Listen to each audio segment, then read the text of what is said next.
Welcome to the Business Resilience Podcast with valuable expert tips and exciting insights into the world of emergency and crisis management by and for professionals.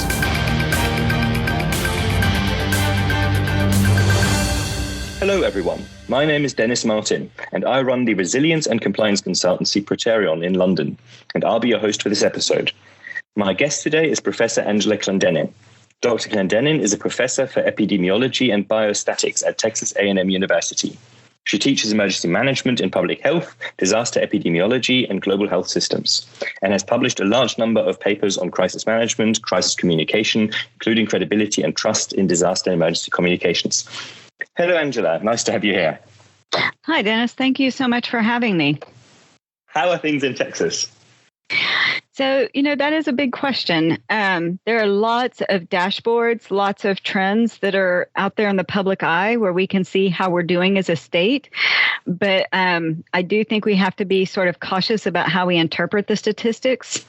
By any means, we are not out of the woods yet. I'm encouraged by what I'm seeing, though. I think we may be headed in the right direction. You see different responses all across the world. Is there sort of a difference in how countries approach this, as sort of a cultural difference in emergency response? Absolutely. Early on, when you look at different countries, those that have a strong centralized federal government and from a societal perspective tend to give a lot of deference to authority. In those countries, you could see much more aggressive types of response with federal mandates, lockdowns that are very aggressively enforced, and people just in general complying with it because the government said so. The more democratic and the more decentralized a government becomes, then you see a lot of authority moving towards a lower level, such as a state or a province or a community level. And that means within that country, you're going to see a varied, disparate response. It will be differentiated from maybe state to state or from community to community. There are benefits to having that decentralized sort of response mechanism and infrastructure in place. May not be the best in a pandemic. Yeah, absolutely. I mean, I've seen differences between especially states where societies are sort of collectivist versus individual. Is that something that you've come across as in sort of responses in, South Korea, China versus the US and Europe maybe? Absolutely. So you mentioned China, South Korea, Singapore, Taiwan. Early on, they were very collectivistic. They implemented some very strict lockdowns, curfews. There were stories of even people in China getting boarded up in their apartments so they could not break quarantine and lockdown. And then you look at the United States, where we are a very individualistic culture. We value civil liberties. We value our privacy, self-determination, and those types of measures would not have been readily accepted at all in the United States. In fact, I would say even some of the lesser types of approaches to response in the United States have not been well received. I mean, in the UK here, of course, the response has been criticized by some. But how did things look in the US? What was sort of the initial plan of dealing with emergencies in general in the US? And how has it sort of worked out in this COVID crisis? So when you talk about regular types of emergencies, because what we are facing as a global society today is an unprecedented type of disaster. So it's hard to compare it to anything. But when you talk about a regular type of disaster, the philosophy that prevails in the United States is that disaster response is locally executed, state managed, and federally supported. And so it works really well with hurricanes, wildfires, tornadoes, earthquakes. It's something that we've exercised, we've trained. We know when resources are overwhelmed at a local level, how to engage the state. When they're overwhelmed at the state, how to engage the federal government. And we have a very specific emergency management infrastructure. The challenges that have been presented to the United States by COVID-19 is that it was really time for our public health infrastructure to take the lead and then have the emergency management infrastructure provide the scaffolding and support. And so we haven't had this type of a turning of the tables in over 100 years when we were dealing with the Spanish flu. You add on top of that we've had a lot of undermining of scientific authority, and a lot of the guidance that is going out to help mitigate COVID-19 in our communities is evidence-based. Well, if your society, your population doesn't exactly understand science, or they don't put a lot of authority with scientific information, they're less likely to be compliant with what public health is asking them to do. And I think that's a criticism that we've heard from various people, in that, you're changing your advice over time. Initially you said don't wear masks. Now you're advising people to wear masks. And I think what people forget is that we're dealing with something that, as you said, we've not seen before. Since the Spanish flu, this isn't something that we know how to deal with. We've had smaller things like SARS or MERS, but nothing on the scale of this magnitude. So I think that there is a challenge in dealing with an emergency where we learn more over time. We know how a tornado works. We know how a flood can develop and how it works, but we don't yet know anything about this virus. Where do you think do we get this scientific skepticism from, that people are sort of unwilling to look at the science, engage with the science, and instead run their own agendas? Well, I think it's a multitude of factors. It's the word that I have been using rather frequently throughout this whole thing is multifactorial. Number one, we have a large movement in the United States called the anti-vax movement. And that was actually predicated on a paper that tried to correlate vaccination with autism. And that paper was published by The Lancet initially. And then once it was exposed as being very shoddy science, The Lancet immediately redacted the article and published, a response to that. But therein lies the issue. So now we've got people who don't believe scientists when they say vaccinations prevent deaths and disease. Also, inherently, people fear what they don't know, and they fear what they can't see. When you talked about a tornado and floods, that's very visible. You see the damage. You see it coming, so it's something that you can see and you're preparing yourself to deal with it. But it's really hard to see a disease and to wonder where it is and are you going to be next? And the issue with COVID that has made that additionally challenging is the fact that, when I mentioned the Spanish flu, it's still an influenza virus. And we understand influenza. We have years and years and years of experience with influenza at all different levels. So when people talk about flu or influenza-like illness, they kind of have an idea what they're in for. But this is nothing like other diseases. It doesn't play by the same rules as SARS-CoV-1 or MERS, which are in the same family, or even the common cold, which is in that same family of viruses. It's that different. And so then you've got the changing guidance, and people look at the scientists for guidance and they're like, well, you don't even know what you're doing. How can I have faith in you? So when we have a situation like this, again, in the future, where we have an emergency that we need to deal with, where the rules of the game change quite rapidly because we know more, because the situation develops, what's sort of the point where we need to say, well, we need to actually communicate quickly, so we need to make a decision now, even if we then have to change it in a week, in a day, because we have to act and we have to do something, versus we'll just sit back and we'll come out with more sort of considered guidance, which may take us a while longer, but we then only need to change our guidance once every week or month or whatever. Are there benefits to both, or how does that work in this crisis? In my mind, from the very beginning, we knew we didn't have an understanding of this disease. We knew it was a novel coronavirus. We did not anticipate the broad spread that we are now seeing. And I really think if we had come out of the gate saying, this is a new disease. We don't know much about it. We're going to have to be learning as we go. When you can empower people to understand, I think it goes a long way into building credibility.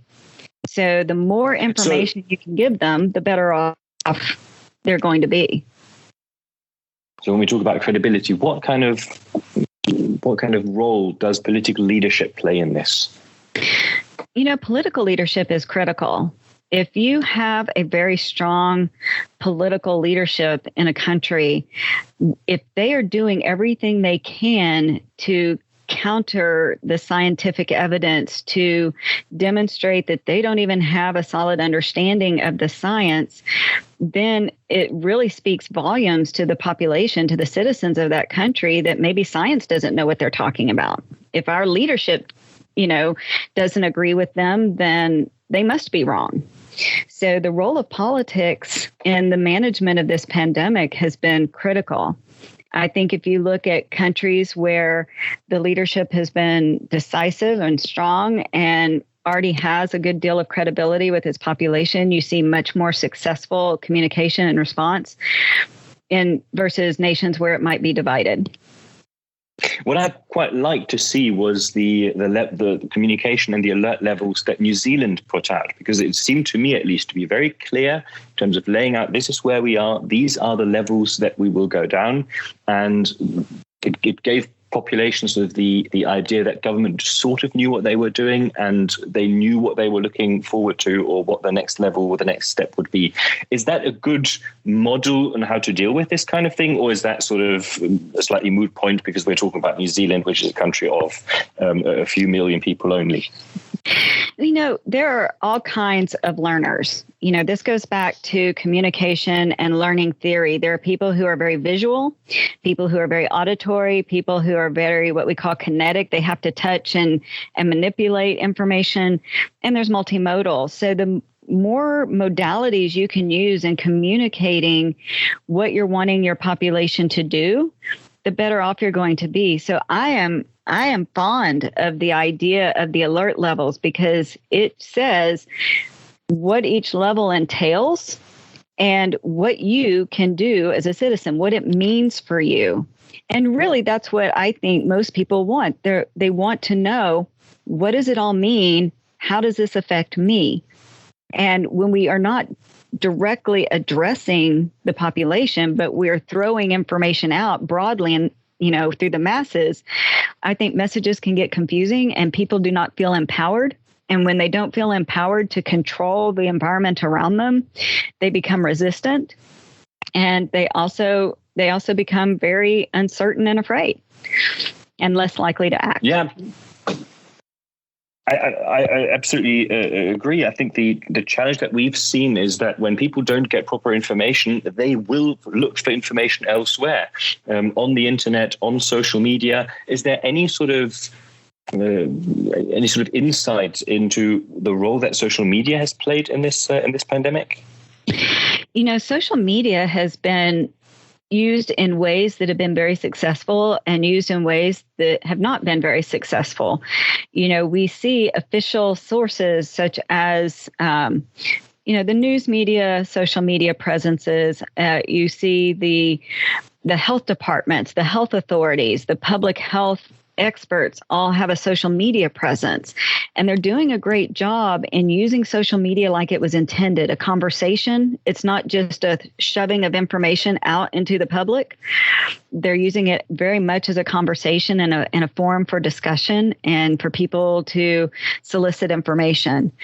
However, just as strong a presence as scientific authority has in social media, there are the anti-scientific authority people who are propagating misinformation, sometimes intentionally and sometimes not. It's just because they don't know. And unfortunately, they have a large following as well who put a lot of validity into their perspectives. So from what we know today, with granted that we still don't know everything and we're still sort of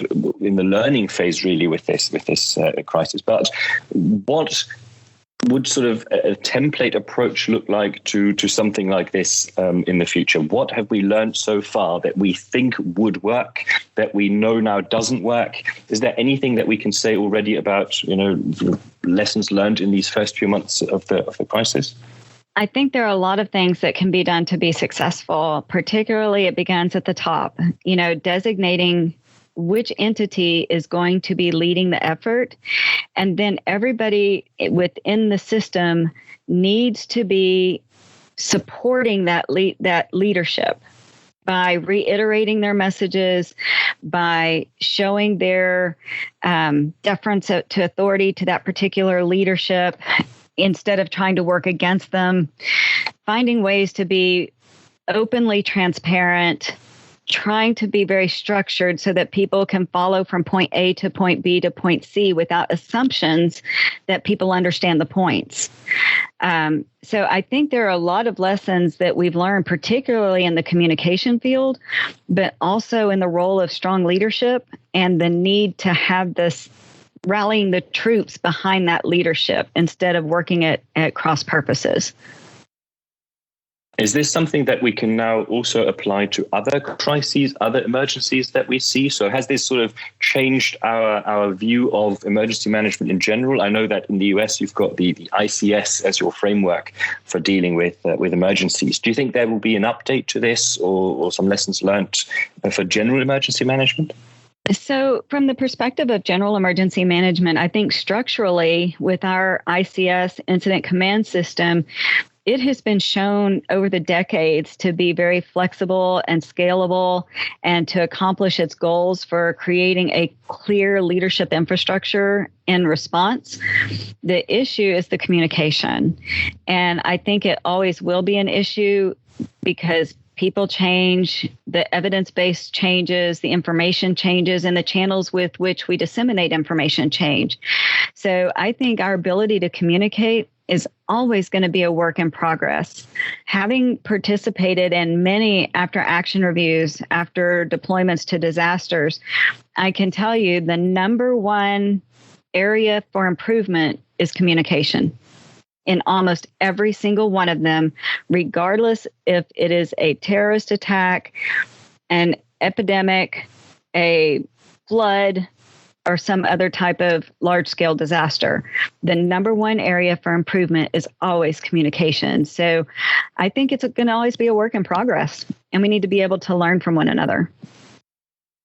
It's really interesting because every single crisis management exercise or review I've ever attended or seen has sort of come to that conclusion that communication is key. I remember after the terrorist attacks in London, they found the same thing, and they've integrated control centers and command centers to make sure that communication works better. I think when I was working in the civil defense in Germany, the same thing. After every single emergency exercise, communications has always come out as the key. Is this something that the industry and businesses can learn from? I mean, we know that businesses are really impacted by this crisis, having to close. What are sort of the lessons learned for them? What should they take from this experience? So how a company might be able to prepare themselves for disaster and the type of training that can help them address what seems to be a very pervasive problem that evolves over time, that's a really great question. And, one of the answers is fairly direct, and that is routinely reviewing and exercising your emergency management plan to the point where you're doing what we would call here a full-scale exercise. Anywhere from like a tabletop in one room to a full-scale exercise where you are specifically challenging your communication systems and processes, both from a technological standpoint and a personnel standpoint, including messaging. And, in my class, one of the things that we talk about when it comes to communication, we go back to the terrorist attacks of 9/11. And one of the key failures, according to the 9/11 Commission report, is that it was a failure of imagination. We never imagined that something of that magnitude could happen. And so I really think, if anything, 2020 has taught all of us around the world to be a little more imaginative about what can happen. We've had to reimagine our workplace with work from home and remote systems. We've had to change how we do meetings. We've had to change how we work in offices and interact with one another. And so I think moving forward, being able to use that sense of imagination to think of how, if this happened, how am I going to communicate with my employees? How am I going to communicate with my leadership? How am I going to communicate with my clients, my customers? How am I going to communicate with the public? And then build exercises that test that. It applies pressure to those systems so you can identify where the failure points are. And I think when we're planning for these emergencies, as you say, we really need to start thinking about what could happen. We need to imagine more. Do you think it's worth looking on a higher level of abstraction? For example, one of the huge challenges that businesses faced with this crisis is, I think, the non-availability of workforce. People just not being able to come to work because they may have just been displaced from the country. They may have problems actually physically arriving at work. They've been told to stay away. And I think while we couldn't necessarily predict that this would happen in this specific scenario, I think companies could have possibly prepared for that general, more abstract scenario of, for whatever reason, people being unable to attend work, whether it's a transport failure, power failures, or anything like that. Do you think it helps sort of stepping up and looking at the big, more abstract scenarios and then thinking about what could actually cause this? Or is that sort of the wrong way around? Oh, absolutely. I agree, because you are more likely to have a shortage in your human resources, regardless of what it's for. It's a likely event that you may have something happen where people are not able to report to work, regardless of the cause. So start thinking about, what does that mean? How long can a company go with no operations? And determine what those trigger points are when you have to start thinking about, okay, we've got to get back operational again, and what does that look like? And then you start thinking about the different scenarios. What are the barriers? What are the constraints that we're operating in? And how can we create some workarounds? So it really does pay to start at that high level of thought and imagination and creativity, and then come down to some very specific scenarios that you can work through that challenge the system. So if you know that you're in an area where flooding is a high probability, you start off thinking, okay, I'm going to exercise my ability to operate without having all my staff on site. Let's say what happens with a flood. How long would they be away? What types of technologies might be impacted that would prohibit me from being able to allow them to work remotely? So you start with those highly probable events at that next layer, and then you work your way down to the less probable events. So, but it does need to start with that higher level of abstraction about what is it that is going to impact my company's ability to operate, and then how do we exercise a response to that? And I think you can actually work that, just thinking about it, work that up as well. If you know that flooding is a problem, you can think back and think about, why is it a problem? What kind of things does it disrupt? And then you can work up from there to sort of see what your main problems are. Because I think that there are quite a few high-level issues that are probably relevant to every company, such as loss of suppliers or unavailability of suppliers, unavailability of customers. So customers, for some reason, demand drops for whatever reason. Does that make sense? Is that sort of something that companies should look at? Oh, absolutely. So there's actually a process that we use here in the United States called Thera, and that stands for Threat and Hazard Identification and Risk Assessment. And it really starts off with that broad brainstorming of impacts and events that we can think through. And they're categorized into high impact, high probability, all the way down to low impact, low probability. And once you've categorized the potential hits to your business, the potential events that can impact your ability to operate, then you begin to identify the context for those events.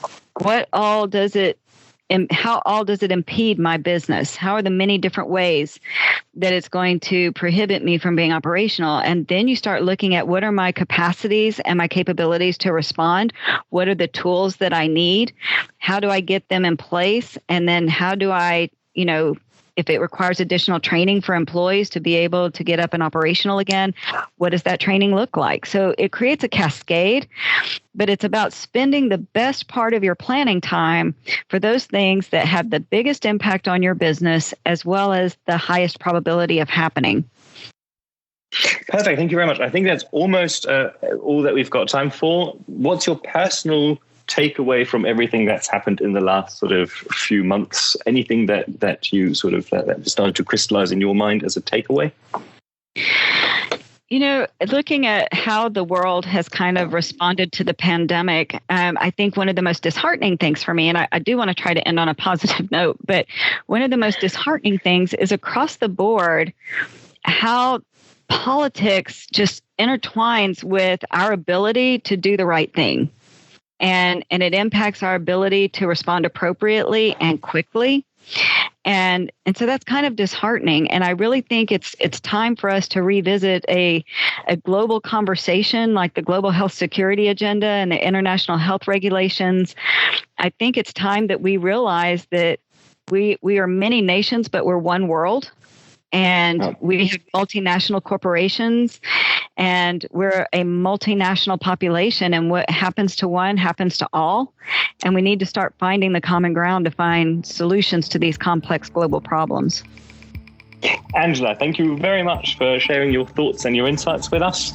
It was a pleasure to have you on the podcast. Thank you very much. I enjoyed it. If you've enjoyed this episode, please subscribe to our podcast and visit us on our social media. See you next time.